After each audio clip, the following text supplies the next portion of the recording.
Rusiya və Yeni Zelandiya kimi ölkələrdən qoyun ətinin idxalının artması daxili bazarda rəqabəti gücləndirərək qiymətlərin sabitləşməsinə və hətta aşağı düşləsinə səbəb ola bilər.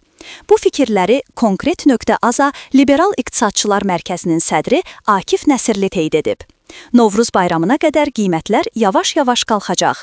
Ekspert əlavə edib ki, xarici ətin bazara girişi təklifi artırır və şəhər əhalisi üçün daha əlçatan qiymətlər deməkdir. Bununla yanaşı, yerli istehsalçılar rəqabət qabiliyyətini artırmaq və məhsul keyfiyyətini yüksəltmək məcburiyyətində qalırlar ki, bu da uzun müddətli məhsuldarlığın artmasına stimul yaradır.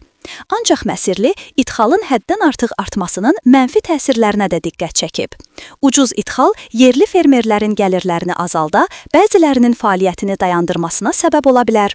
Bununla yanaşı, yerli istehsalçılar rəqabət qabiliyyətini artırmaq və məhsul keyfiyyətini yüksəltmək məcburiyyətində qalırlar ki, bu da uzun müddətli məhsuldarlığın artmasına stimul yaradır.